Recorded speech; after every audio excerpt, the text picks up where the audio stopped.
you? Good song? Sure do. All right. Song of Solomon, chapter number 5. If you're there, would you say amen? All right. Let me read just a couple verses to you. I'm going to use these, and I'm going to springboard. We're going to look at several verses here through the Song of Solomon to kind of work through our thought tonight. But let me read some verses to you, and here's what it says. Verse number 1, I am come into my garden, my sister, my spouse. I have gathered my myrrh with my spice. I have eaten my honeycomb with my honey. I have drunk my wine with my milk. Eat, O friends, drink, yea, drink abundantly, O beloved. I sleep, but my heart waketh. It is the voice of my beloved that knocketh, saying, Open to me, my sister, my love, my dove, my undefiled. For my head is filled with the dew, and my locks with the drops of the night. We'll stop right there, and we'll pray. Lord, I love you, and I pray, Lord, you'd help us now as we look at this thought. Lord, speak to us now. From your word, I pray, in Jesus' name, amen. Amen.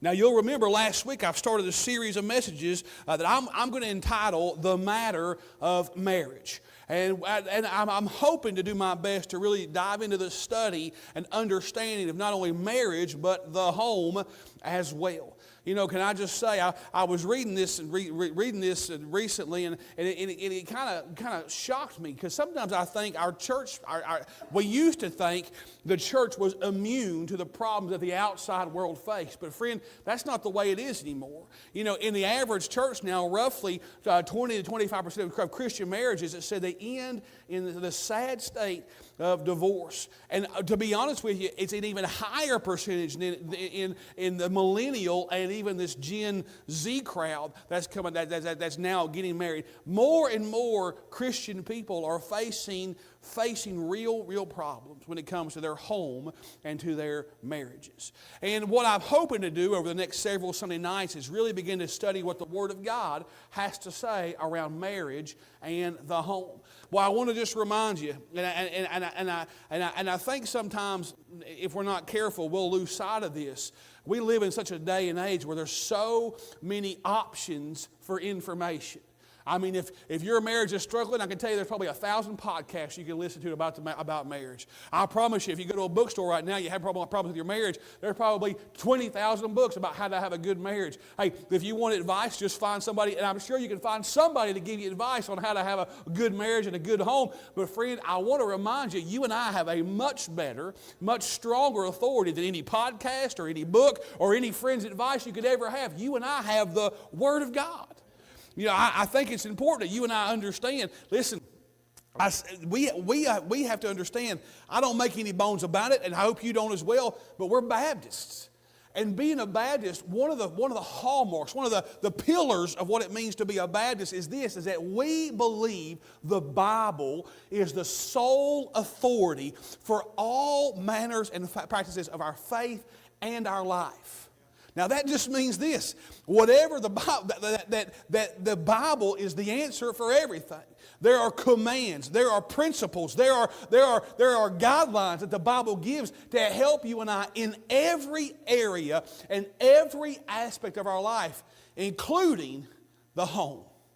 So we look to the Bible for the answers to how you and I can have a godly home. Can I just remind you, I just want you to know that it's not God's plans for you and I to have homes that are just merely surviving.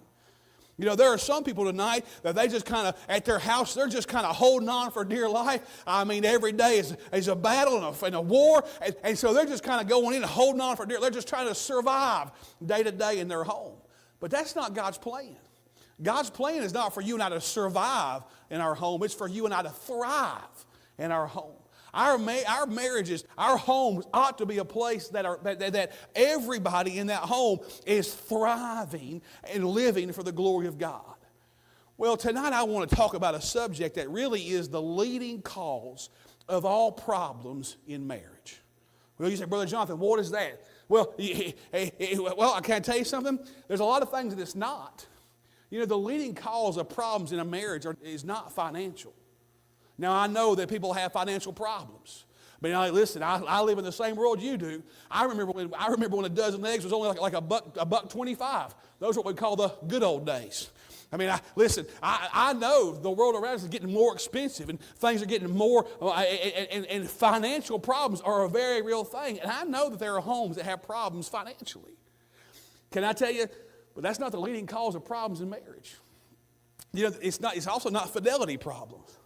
The leading cause of problems in a home is not because one spouse was unfaithful to the other spouse. That's a problem. And there are marriages that face that problem, and I understand that. But that's not the leading cause of problems inside of a marriage. The leading cause of all problems inside of the marriage is this. It's communication. It's communication. It is the conversation, or the lack thereof, between a husband and his wife, and a wife and his husband and her husband. Can I just tell you how important communication is in marriage? You will either communicate in marriage, or your marriage will disintegrate. And that's the very truth of it, friend. Now listen, it may not disintegrate into a courtroom with lawyers getting involved but I can tell you there are marriages today that are on life support because husbands and wives don't communicate. You will either communicate or you will disintegrate.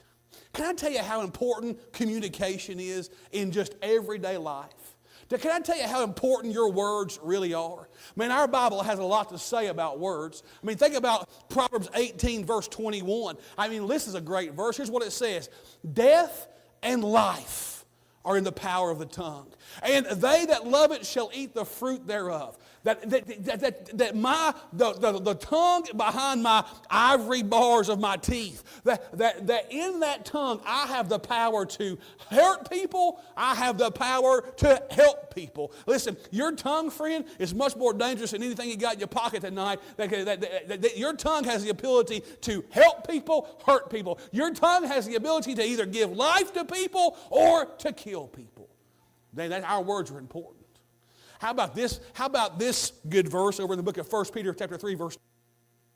For he that will love life and see good days, let him refrain his tongue from evil, and his lips that they speak no guile. Now, if I were to take a poll in here tonight, I would dare say that everybody in here would want to have a life that they love. I would dare say most of us in here would say that they want to have good days in their life. Well, can I tell you what our Bible says? If you want to have a life you love and you want to have good days, hey, watch your words, friend. Watch what you say. Hey, you ought to want to speak good words. You ought to want to speak holy words. You ought to want to speak happy words. Our words are very important. And they are just as important, if not more important, when it comes to the home. To the home. So somebody once said this, that there are 5 levels of communication. 5 levels of communication. See what you think about this. First of all, there's the frivolous level of communication. Now that's the kind of like, just that kind of that conversation we have where we're just trying to say something without saying something, right? Like, man, how's the weather today? Hey, have you read any good books lately? We're just trying to speak without actually having to speak, right? That's frivolous communication. Well, then, after frivolous communication, there's factual communication, where we're just talking back and forth and just stating facts. Yep, it sure is hot today. Yep, we're just talking back and forth. And a lot of people live in those two levels of communication. But the next is the fellowship level of communication.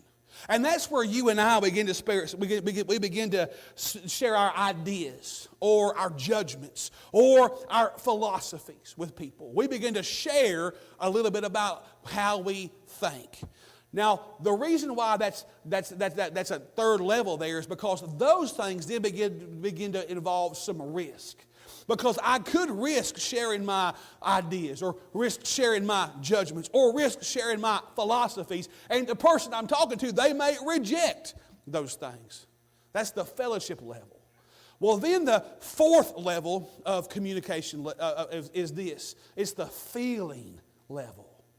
And that's where you and I begin to share how we really feel about things. I mean, to begin to really open ourselves up to share how we really feel. And most all of us will at some point in time make it to that 4th level, but a great majority of us never make it to the 5th level of communication. And that's the freedom level, where you and I can share how we feel. We can share what we think. We can share all the deepest parts of who we are, and we can do it freely without fear of judgment or ridicule or criticism. Can I tell you the goal of marriage, communication in marriage, it ought to be that freedom level of communication, where you have a partner that you can share the deepest parts of who you are, and you can do it freely without fear of criticism. You know, we talk a lot in marriage about the idea of intimacy. But when we use the word intimacy, we really mean it more often than not about a physical level of communication. I mean, a physical level of marriage. But intimacy is so much more than the physical idea of the benefits of marriage. Really, the word intimacy, it really means the innermost parts of who we are. Real intimacy in marriage is when a husband and a wife and a husband, they can share the innermost part of who they are with their spouse, and they can do it freely. And can I tell you, you and I ought to want to have a goal of intimacy in our home, in our marriages. You know, the Song of Solomon is an incredible book. The Song of Solomon really is a love story. It really is. It's a story. It's the love story of Solomon, who the book's named after, and his wife, who is the Shunammite woman. And there's a lot in here. Man, I would think husbands and wives, they could read this together and it would really help them. I mean, sometimes we read this book and we kind of blush because, can I tell you, in this book is a lot of intimacy. You can tell that this couple, they have come to the level of that freedom level of communication. They share the innermost part of who they were, and they do it freely without fear of consequence. And I think it's an important thing for you and I to see. You know, so often in our Bible, when a husband and wife, when they come together in the Bible will say something like this: and such knew his wife. And that doesn't, and I think that's an important thing to understand, because it's not just the idea that he knew his wife physically, but he knew his wife intimately. He knew her completely. The goal of marriage ought to be for a man and a wife to be completely known by one another. And that begins really with the communication in marriage. And in this book and in these chapters we're going to look at, we see a lot of great instruction for the kind of communication you and I ought to strive for in our homes. Can I just share some thoughts with you, and we'll go to the house? I want to look at the words we find here in this book, and I want to share some thoughts around these words. First of all, when I read the Song of Solomon, the first thing I notice is this, is that their words are plentiful. Their words are plentiful. Now, if I looked at this right, the Song of Solomon has I think it's around 8 chapters in it, and really the whole Song of Solomon is a conversation between a husband and his wife, and they are conversing back and forth. In fact, there are over 60% of the verses inside of the Song of Solomon are simply the husband talking to the wife and the wife talking to the husband. You know what that tells me? Is that their words are plentiful. They enjoy talking to one another. They spend time developing the great art of communicating with one another. You know, I read this one time. about communication between a husband and a wife. There was an old astronaut, his name was Michael Collins, and he estimated that on an average day, a man will speak about 25,000 words. And then he said this, that the average woman will speak something around 30,000 words. But then the astronaut Collins said this. He said that the problem is that by the time he got home, he had already used all his 25,000 words, and it seemed like his wife hadn't even got started yet. Because sometimes it may seem that in the home that the husband, he is silent while the wife wants to communicate. But can I just say, men, and let me just talk to men, because I is one. If we would spend all day talking to co-workers, if we would spend all day talking to strangers, if we would spend all day talking through text and on the phone with friends and family, can I tell you, there ought to be a desire in our heart to get home and communication with the one we love the most. If we would talk to everybody else, surely we've got some time to communicate with our wife. Man, in the Song of Solomon, can I tell you something? Their words, they are plenteous. There's no loss for words that they desire to speak to one another. Boy, can I tell you, listen, there ought to come a point in time in my life and your life where there is a desire for you and I to have communication between our spouse, where we look forward to speaking with our spouse and we look forward to hearing from our spouse. There ought to be plenteous communication in the home. Their words were plentiful. But let me just say this. When I read these verses, I notice that not only are their words plentiful, but their words are personal. They're personal words. Can I show you what I mean? Look at verse number 2. Now, starts off with the Shunammite woman talking, and here's what she says. I sleep, but my heart waketh. And it says this, it is the voice of my beloved. That my beloved that knocketh and saying, open to me. And now here's Solomon. Here's what he says. Open to me, my sister, my love, my dove. Boy, can I tell you, there's some personal words right there. The wife, she looks at Solomon and she says, this is my beloved. And Solomon looks at his wife and he says, this is my love, my dove. Now, I don't understand that one first thing that says my sister, because I got your wife, your sister, man, unless you try to get a black eye. But anyway, you can just tell that there are some very personal words communicated between Solomon and his spouse.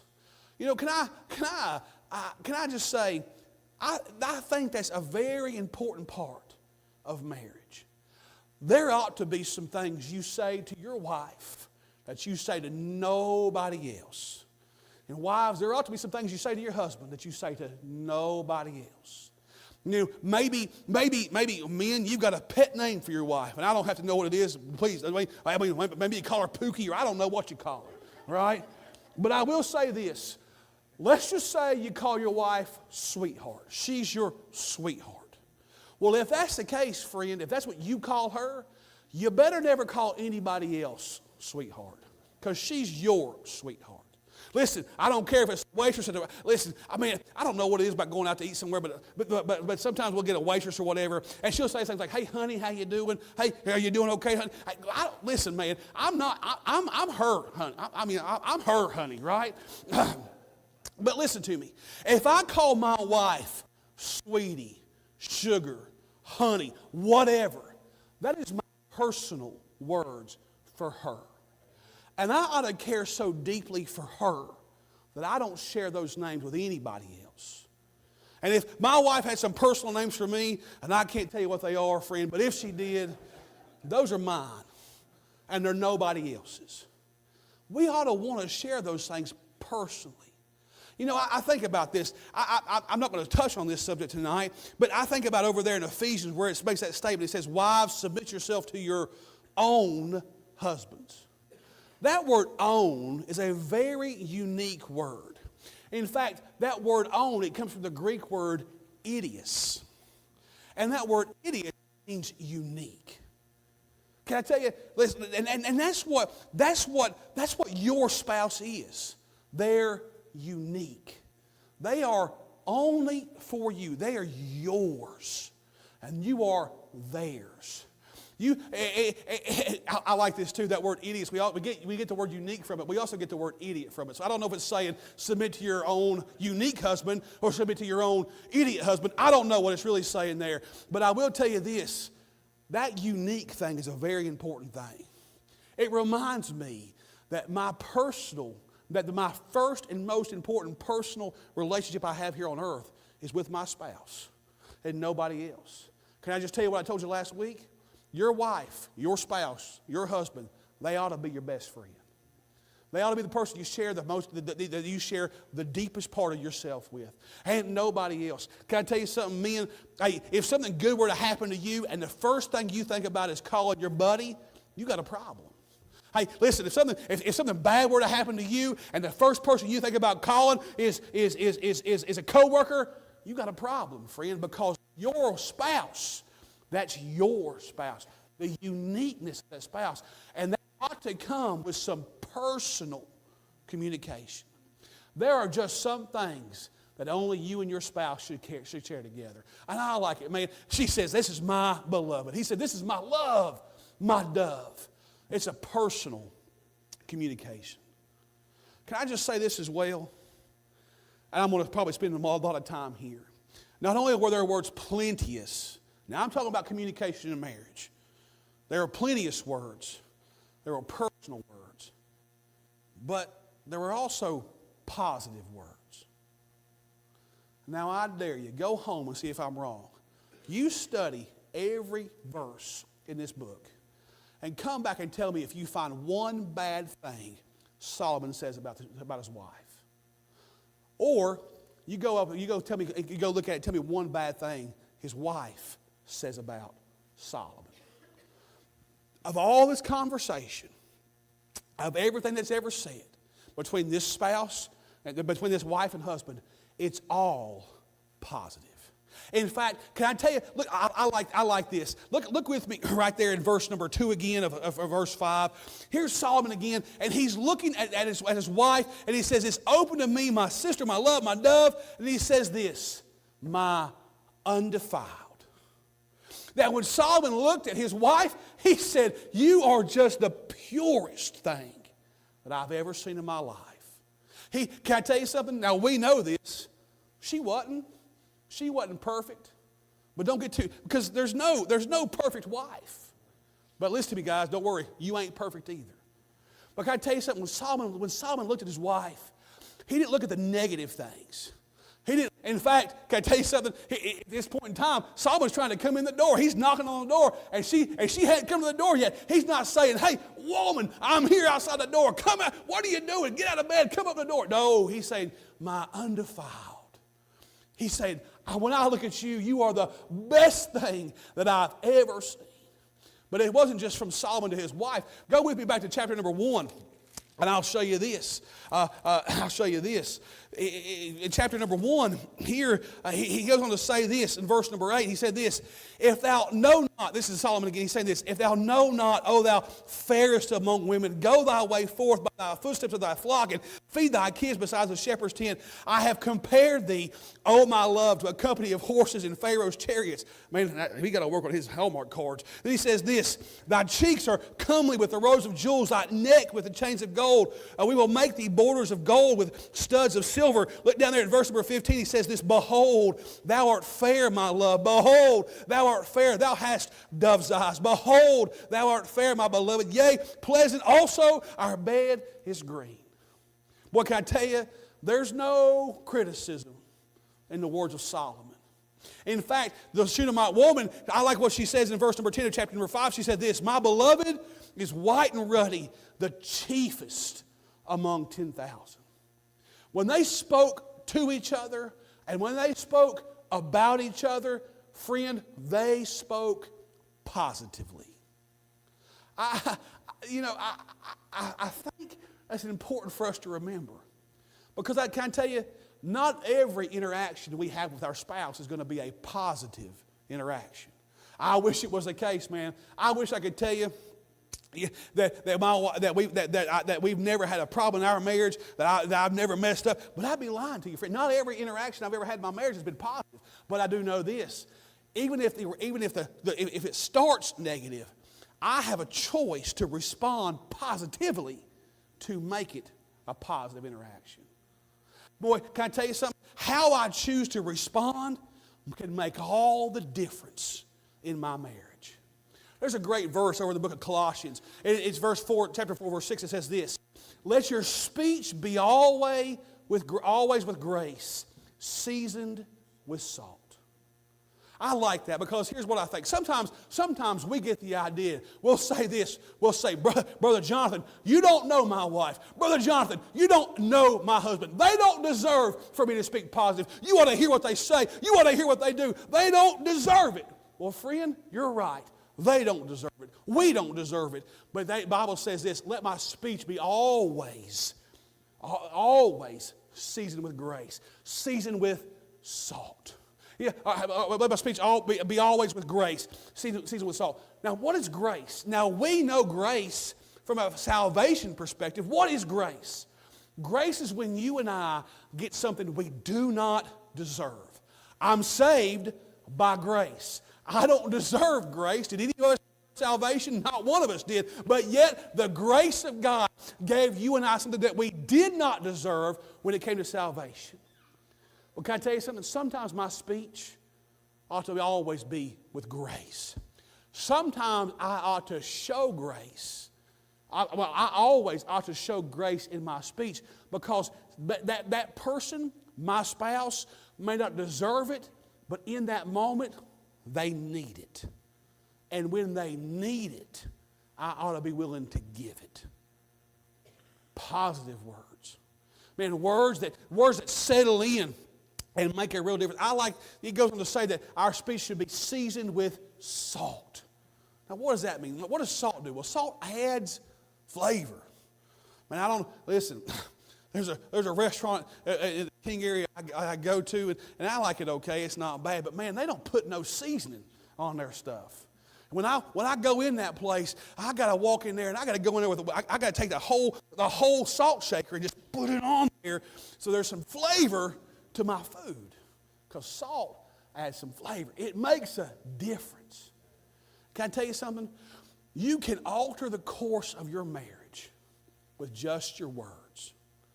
You can make a difference. Listen, I don't know. Listen, maybe you come home, men, and your wife's had a rough day, and nothing's gone right. The kids have been terrible, and this has gone wrong, this has gone wrong. So you walk in and you say, "Hey, honey, how are you?" And her response is not as positive as you're looking for. But can I tell you something? In that moment, I tell you what she needs. She needs grace. Maybe she just needs you to put your arms around her. Say, "Hey, I'm just glad to see you. Don't worry about all that stuff. I'm here now. I'll help out." And just give her some grace.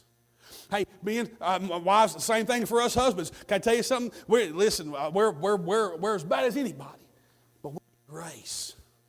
But can I tell you something? Somebody said this. Grace is to speech what color is to art. And I like that. That when you and I choose to use our words with grace, that we can add color to our marriage.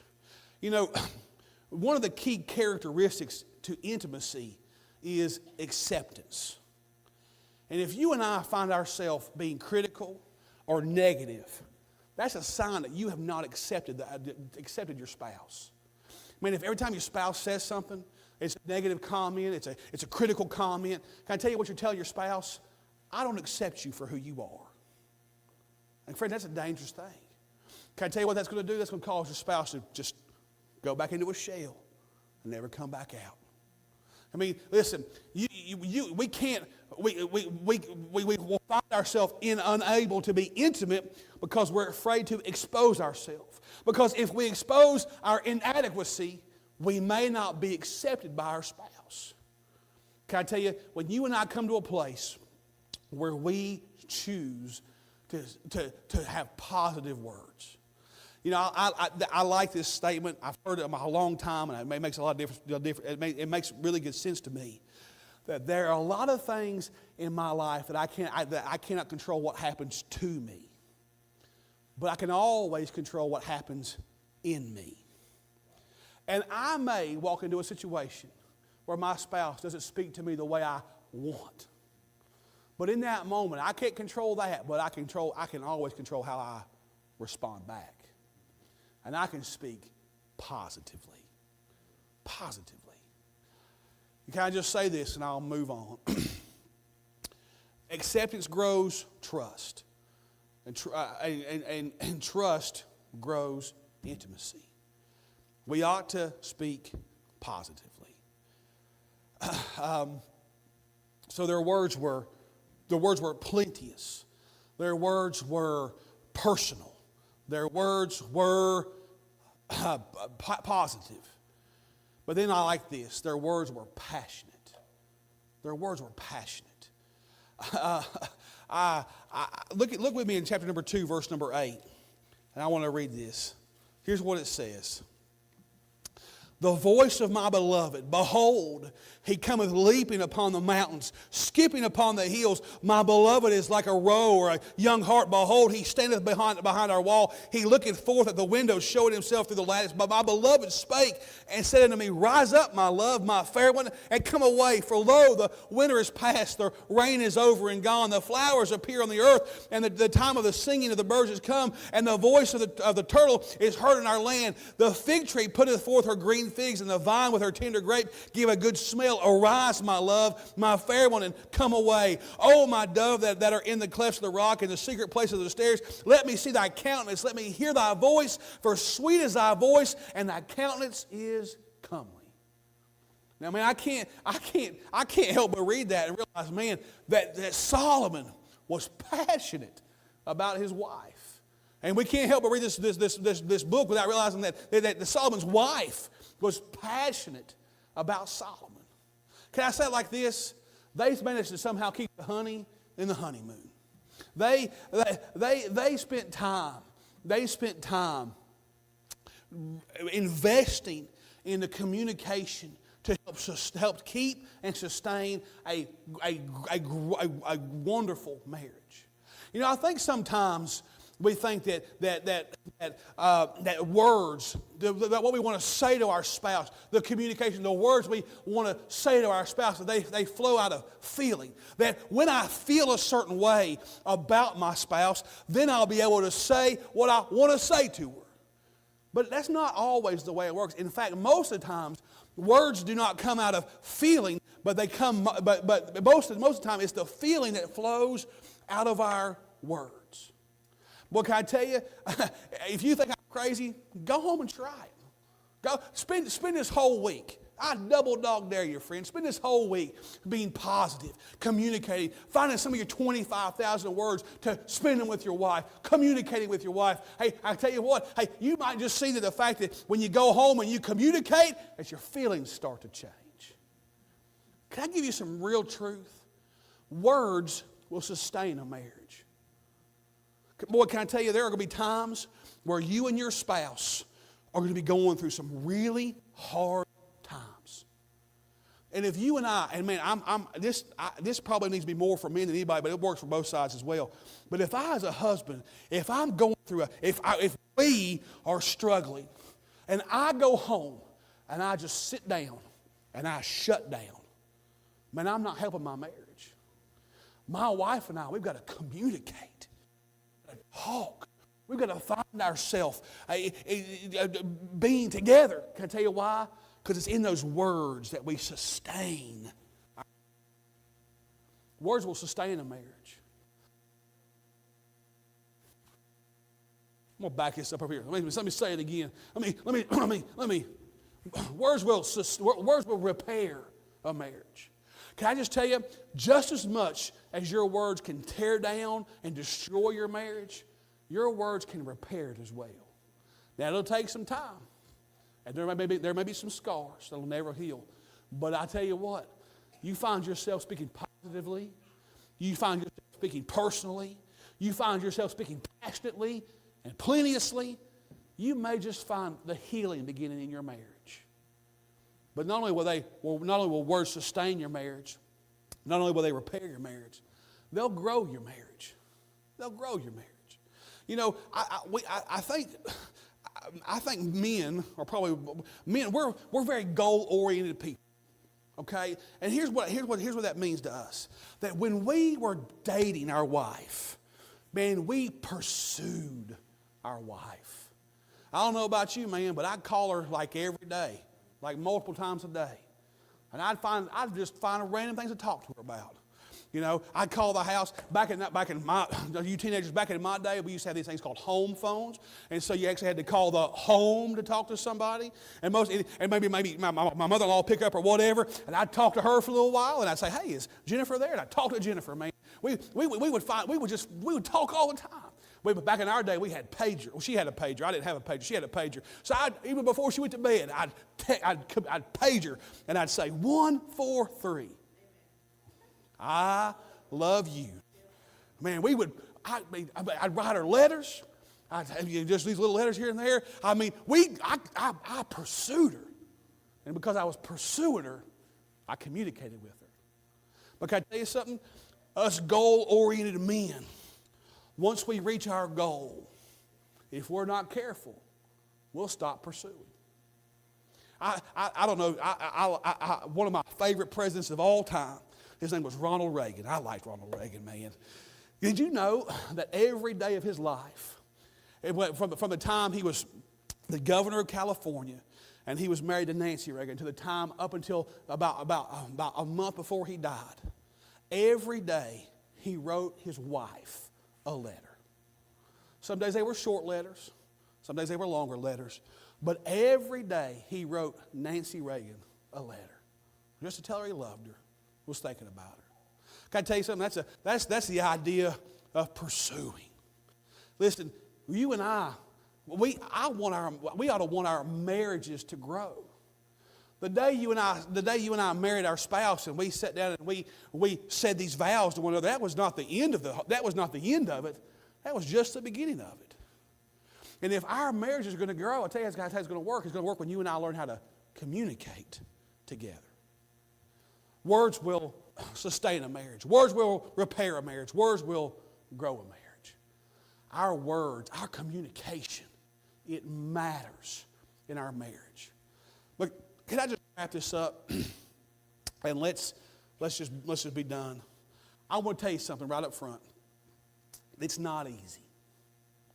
Real communication in a marriage is not easy. It is something that has to be worked on every day. It is something that has to be done purposefully every day. Now listen, we can stay at that frivolous and factual level. We could just say, hey, how was your day? It was good. You doing okay? I'm fine. The bill's paid? Yup. And we can stay right there for the frivolous and factual level. But we ought to want to go farther. We ought to want to get past the feeling level and past the whatever to the freedom level, where we are able to communicate openly and freely with our spouse without fear of criticism, without fear of being ridiculed. But that's not easy. That takes real work. Every day, daily hard work. You know, can I tell you, there are some homes